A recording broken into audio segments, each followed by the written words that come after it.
Olá, seja muito bem-vindo, bem-vinda ao Visão Parlamentar. A ideia aqui, gente, é mostrar o que pensam e também o que fazem os deputados estaduais mineiros. A nossa convidada é a deputada Chiara Biondini. Deputada, obrigada por topar conversar com a gente. É isso, obrigada a você, é um prazer. Então, vai ser um papo bem interessante. Então, a deputada Chiara Biondini do PP, a deputada mais jovem do Brasil.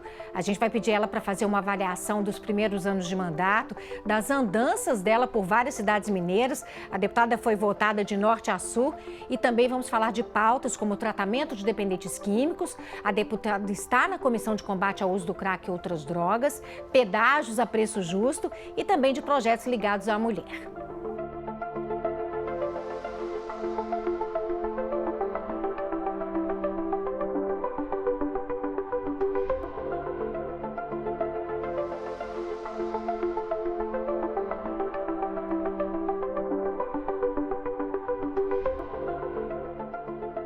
Então, deputada, a deputada mais jovem do Brasil, a caçula, né, como a gente fala, como é que a senhora está nesses 2 anos? Dá para fazer um balanço do que foi esse trabalho até o momento? Dá sim, graças a Deus a gente tem um mandato que ele é dividido entre pauta municipalista, então está perto da população, porque a gente sabe que as cidades precisam do apoio do parlamentar, seja visitando, entendendo, seja destinando recursos, enfim, estando perto da população, e também pautas que são tão importantes quanto, que são pautas às vezes ideológicas ou da minha fé católica cristã, que são pautas de discurso, como o aborto, questão da dependência química, pautas das drogas. Então, esses 2 anos foram anos onde eu consegui atuar tanto em pautas importantes para mim de vida, como eu disse aí, fiz audiência pública, foi a primeira assembleia a fazer audiência pública contra o aborto, foi a Assembleia de Minas, feita por mim, também conseguimos alguns PLs que caminharam em discurso feito contra as drogas, então consegui representar essa pauta que é muito cara para mim e consegui também rodar o estado de Minas inteiro, do norte ao sul, porque eu falo que Minas Gerais são várias minas dentro das Gerais, porque a gente tem a educação no sul de Minas é muito diferente da educação no norte de Minas. Sim. O meio de transporte no sul de Minas é muito diferente da Zona da Mata, que é diferente do Triângulo,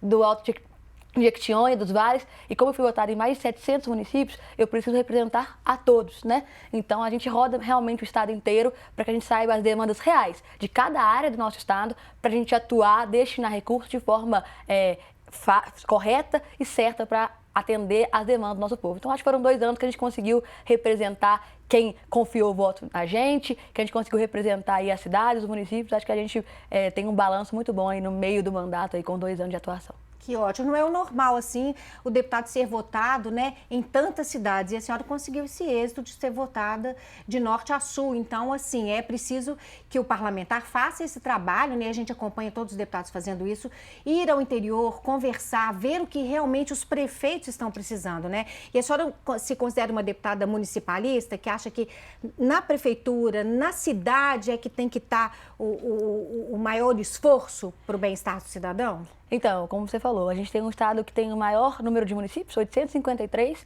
Meu pai sempre foi votado em todos, eu fui votada em mais de 700. Então, é um trabalho um pouco mais árduo, porque a gente tem a maioria dos deputados que são votados de localização, então é só no sul ou só no norte, o que facilita tanto a frequência na mesma cidade, porque ele vai sempre na mesma região, ou um trabalho localizado. Como o nosso é pulverizado, eu acho que é um trabalho mais denso, mais difícil mas também é um trabalho de fazer, que a gente consegue realmente atender Minas Gerais. Eu posso falar que eu sei as demandas de Minas inteiro, porque como eu disse, quando a gente vai só numa região, a gente muitas vezes não sabe a região muito distante, então como eu disse, sul e norte. Então o deputado que às vezes cuida ali da região sul, ele não conhece as demandas que é da região norte do país, do estado. Então eu consigo ter esse panorama geral e falar com mais propriedade do estado como um todo.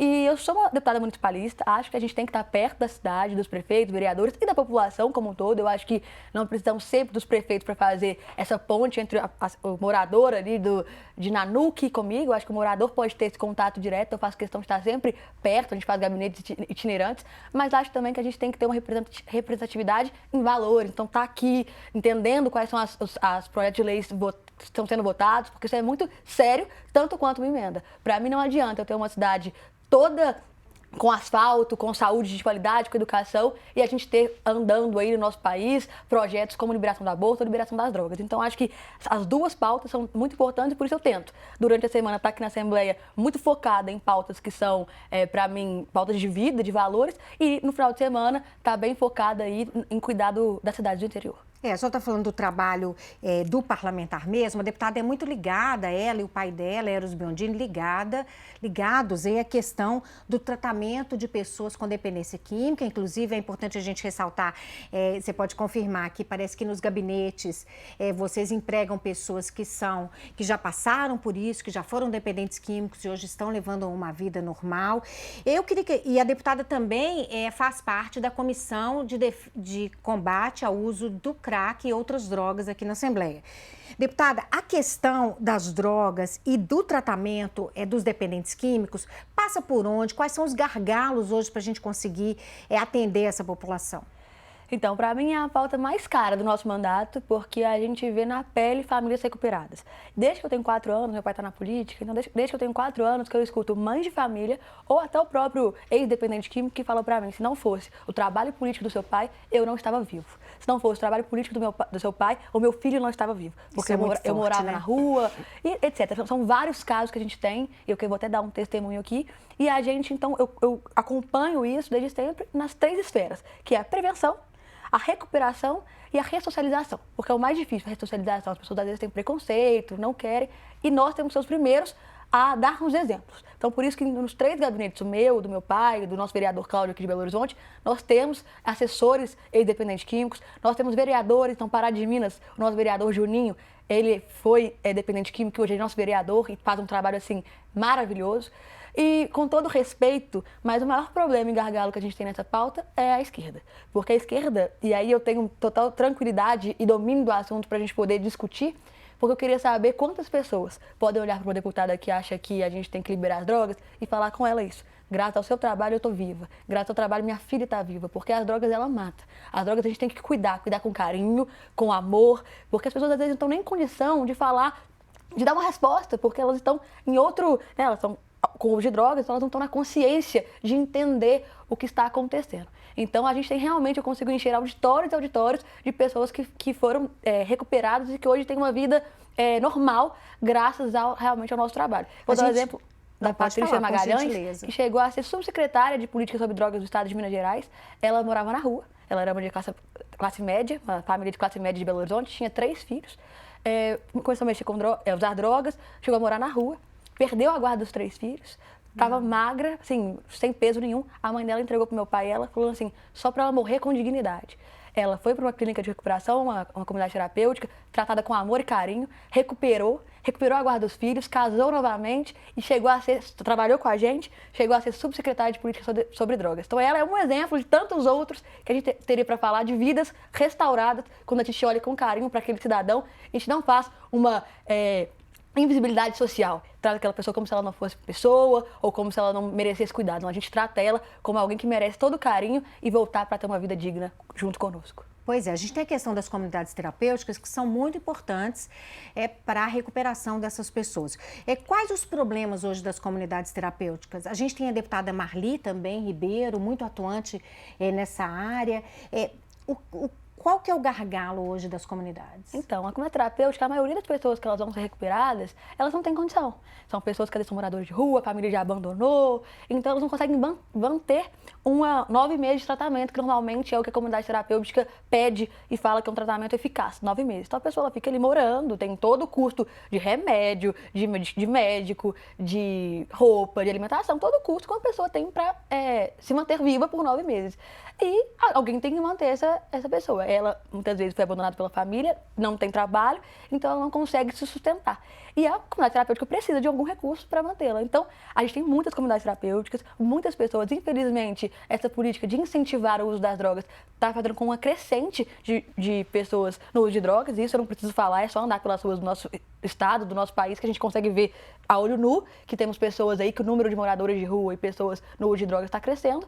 E a gente está precisando ter um trabalho maior de incentivo governamental, porque não adianta nós termos 10 deputados aqui como você falou, a gente tem eu e a deputada Marli, mas não adiantava ter 10, 15, que não ia ser suficiente para sustentar as comunidades terapêuticas. Então eu, por exemplo, quando meu pai era deputado estadual e ele também como federal, a gente sempre tenta aumentar a visão dos governos estaduais e federais para que eles também banquem. Então, meu pai conseguiu implementar há um tempo atrás o governo ter uma cota, ele paga por dependente químico, então cada dependente o governo banca tantos reais. Eu, enquanto deputada, consegui aumentar esses valores de repasse do governo para as comunidades terapêuticas, porque se os governos não olharem para essas pessoas, né, para esses cidadãos, quanto a necessidade da gente realmente ajudar, bancando, a gente vai ter comunidades terapêuticas fechando as portas. Isso está acontecendo. O governo Lula não está querendo olhar, não está querendo repassar, e nós estamos vendo uma série de presidentes de comunidades terapêuticas ligando para a gente falando, desse jeito nós vamos ter que fechar as portas, porque fica inviável, mesmo que a gente tenha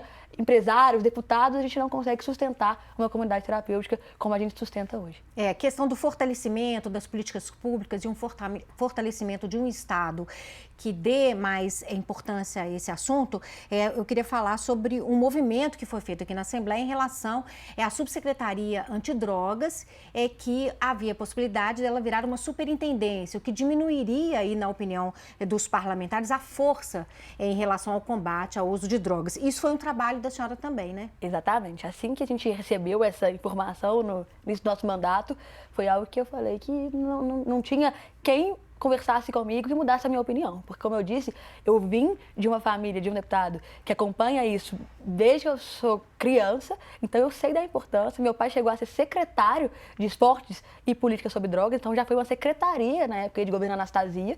Então, só de ser subsecretaria já é um retrocesso, mas ser superintendente, assim, realmente o trem andar para trás. Então, assim, eu sempre falo que o trem não é só o trem estar nos trilhos, ele tem que andar para frente. Então, a gente levou para o governador essa pauta, mostramos a importância, como que ter visibilidade, ter uma subsecretaria era importante para essa pauta, e ele foi 100% atencioso, me ouviu, me escutou, e a gente conseguiu essa vitória junto com a casa, com os colegas que também tiveram todo o carinho para a demanda, mas também, e que sabem da força do meu pai, porque meu pai foi colega da maioria dos deputados que estão aqui, então sabem desse trabalho nosso e dos resultados, mas mais que isso também do nosso governador, que realmente teve um olhar atento e me escutou, e a gente manteve como subsecretaria. A deputada fala com muito amor, assim, sobre essa questão de ajudar o próximo, né? A senhora é uma deputada muito religiosa, né? A gente tem umas imagens aqui e a gente queria falar um pouquinho das curiosidades sobre essa sua religiosidade, que foi da época da possibilidade de impugnação da sua posse, aí você fez jejum durante 3 dias,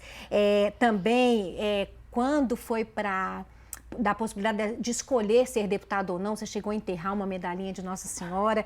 Fala um pouquinho como é que essa religião influencia no seu mandato. Então, eu falo que eu estou deputada, já estive em outras coisas, mas a minha religião é o que realmente norteia a minha vida. Eu deixo qualquer coisa, mas não deixo a minha fé, não deixo os meus valores, isso está intrínseco a mim, né? Não tem como eu caminhar, eu fazer discurso, eu querer algo isolado da minha fé.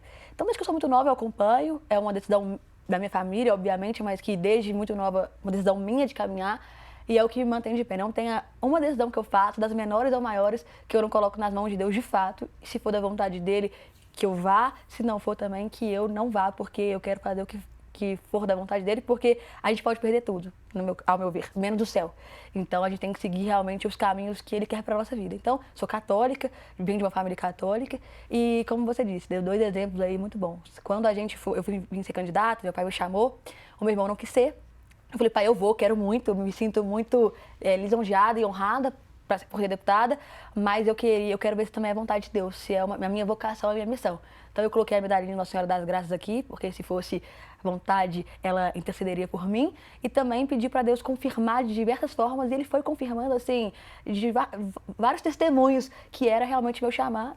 E aí, quando eu tive a questão do meu suplente entrar contra mim, e eu tentar uma impugnação da minha uma cassação do meu mandato, eu sabia que eu estava 100% com a justiça, com as leis, já tinha um caso transitado em julgado, então os eleitores estavam confiando na justiça, nos juízes, mais 7 juízes que julgaram o meu caso, além do Ministério Público, então eu sabia que a justiça estava do meu lado, que eu tinha um bom advogado, mas eu falei que o advogado mesmo era Deus e eu estava nas mãos dele. E aí eu não sabia que existia um jejum que eram 3 dias só de água, eu não conhecia esse jejum. Eu conhecia só pão e água, outros jejuns como o jejum de Daniel, Mas eu falei, mãe, eu quero fazer 3 dias só de água. Meus pais também não conheciam, fiquei 3 dias só na água. E aí, enfim, tivemos a vitória, graças a Deus. E quando eu fui contar para um padre, amigo meu, ele falou assim, sabia que esse jejum está na Bíblia? Existe um jejum de 3 dias só de água. Então, até essas coincidências mostram o tanto que a gente está conectado com Deus. Mas a gente tem que sempre aumentar a nossa fé, porque eu falo que Deus morreu por nós na cruz, então a gente tem que a cada dia buscar aumentar a nossa fé, crescer nos nossos valores e onde a gente estiver, a gente ser canal da graça dele para as pessoas. Tá certo. Deputada, agora falando um pouquinho sobre essas suas viagens, né? Você já falou que percorreu de norte a sul, que está muito ligada nas questões, nos problemas das cidades, e a gente não pode deixar de falar das estradas, né? Existe um movimento aqui na Assembleia dos deputados querendo revisão nas concessões das empresas que hoje estão administrando as estradas mineiras, e a gente tem problemas de pedágio. Eu queria saber em que medida a senhora também tem trabalhado isso e como é que a senhora vê esse problema. Pedágio é necessário, mas também sem excesso, porque a gente está vendo aí cobranças excessivas. O que a senhora pensa a respeito? Então, eu penso que a gente nunca pode olhar para a plateia. Eu acho que a gente tem que ter um discurso válido, mas um discurso que é palpável. Não, a gente não pode só ter discursos midiáticos para a gente ganhar a população. Então, eu sempre olho com cada pauta que vem na Assembleia, eu estudo com muito detalhe para que a gente possa ter um discurso que seja benefício do povo, mas que seja algo que a gente tenha rentabilidade, que seja algo resolutivo. E a gente tem São Paulo, por exemplo, que é um estado que é muito menor em malha de rodovias, né? Só que a gente vê um estado que tem muito pedágio, mas que a gente tem realmente estradas excepcionais, estradas de muita qualidade, estradas realmente que a gente pode viajar tranquilo, em segurança, porque são estradas muito boas, em todos os sentidos. E a gente tem estado de Minas Gerais que tem estradas muito precárias, de norte a sul. Não tem uma região que a gente vai, infelizmente, que a gente tem estradas boas. Eu acho que é o maior gargalo por onde eu passo da população de Minas são as estradas. Então, a necessidade de pedágio, ela é real e ela é necessária mesmo. É uma necessidade que vai ter que ter, independente do governador que tiver no nosso estado. Mas a gente precisa ter cuidado com o preço. Quando que a gente vai começar a pagar? Quais são as recompensas para as cidades, para a população? Quem que vai ter isenção? Então, por exemplo, nós temos cidade que tem pedágio, que o ônibus escolar, para buscar um aluno no distrito, passa pelo pedágio,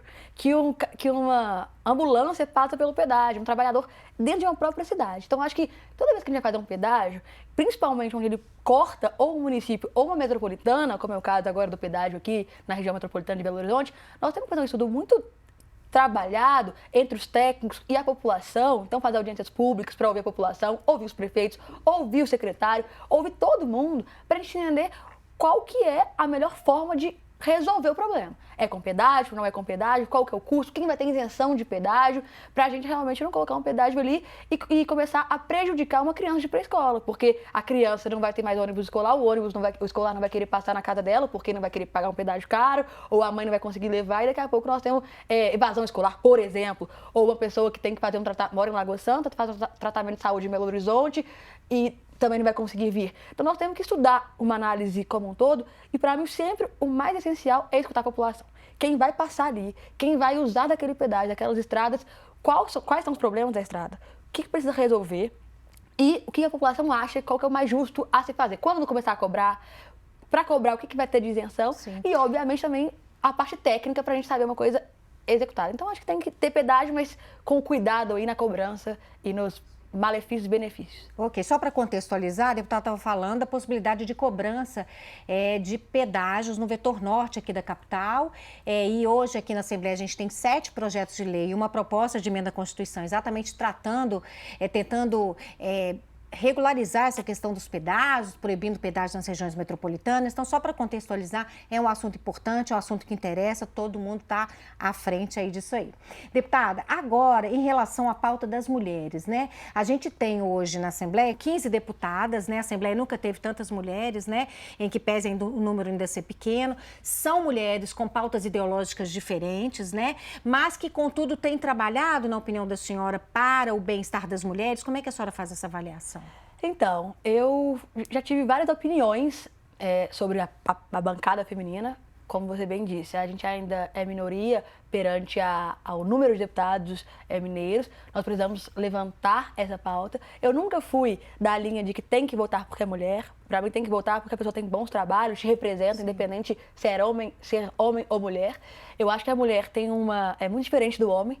Ela tem um cuidado de mãe, um cuidado realmente de lar. E quando a gente usa uma frase, a direita usa uma frase sempre, né? Que uma mulher sábia edifica a sua casa. Mulheres sábias edificam uma nação. Então, se a mulher souber usar o dom que Deus nos deu de mulher, e não de querer ocupar lugar de ninguém, mas o nosso dom, o nosso chamado feminino para ocupar lugares, seja como deputada, ou seja nos bastidores, enfim, a política como um todo, eu acho que a gente pode realmente mudar um estado, um país, porque a gente tem um cuidado que só a mulher tem, um olhar que só a mulher tem. Então, a senhora tem esse olhar. A gente tem um projeto de lei aqui sobre o acesso adequado e respeitando a vontade da parturiente, ou seja, a mulher ter o poder de decidir sobre o seu parto, também deixar o companheiro, né, participar, estar dentro do quarto também. A senhora tem um projeto de lei nesse sentido, né? Exato. Só recapitulando o que eu estava falando, a gente só não pode ter um discurso, como eu disse anteriormente, midiático. Um discurso que a gente defende a mulher ali no microfone, mas na hora de defender, a gente só defende quem está do nosso lado, só as mulheres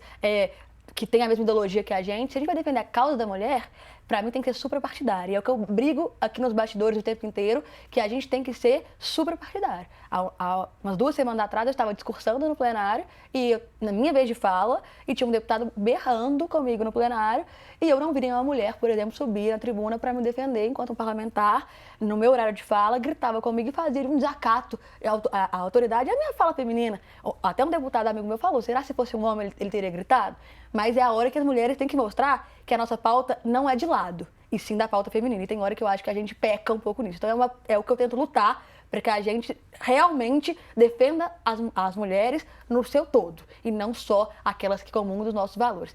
E aí, falando do meu projeto de lei, exatamente, a gente tem estudado projetos de leis que defendam a mulher na sua pluralidade, e alguns projetos de leis que a gente às vezes coloca, eles barram algum projeto de lei que já está em processo, né, que já está em percurso, então a gente tem projetos anexados, às vezes a gente até retira, mas esse é um projeto de lei que a gente tem muito orgulho e que eu acho que vai caminhar bem na Assembleia de Minas aí, sobre a questão do parto, questão do acompanhante estar ou não. Então eu acho que a gente vai ter uma excelente projeto, eu acho que é muito bom para Minas Gerais. Deputado, vamos abrir espaço para um momento fofura, e que acho que tem tudo a ver com essa sua sensibilidade também para tratar as pessoas diferentes, para ter um olhar diferente sobre a síndrome de Down. A senhora também, o seu mandato vai aí nessa linha. É o seu sobrinho, aquele fofura ali? É exatamente, meu afilhado, né? Seu afilhado? Colo, meu afilhado. Muito antes de ser deputado, ele tem 6 anos, a Cris e o Glauco, meus primos, me chamaram para ser madrinha do Gabriel. E olha que gracinha ele correndo. Aqui na Assembleia.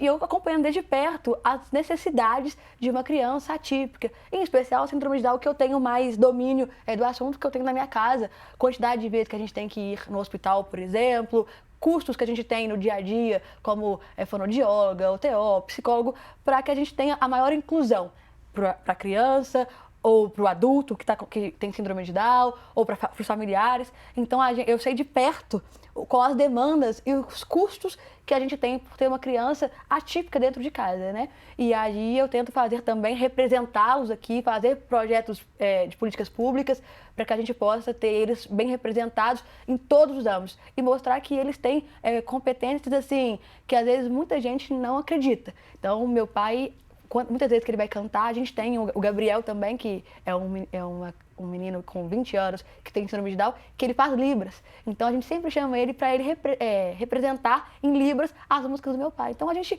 dar mais espaços, dar mais empregos, dar mais inclusão. Acho que as escolas... Um novo olhar, um olhar diferente, um olhar respeitoso, Exatamente. Né, deputado? Sem preconceitos. Exatamente. As escolas todas, não só a PAS, não só escolas especiais, mas todas as escolas tinham que receber com carinho e com atenção. E é isso que a gente luta aqui na casa com outros colegas que lutam por essa causa, para que seja mais inclusivo de verdade.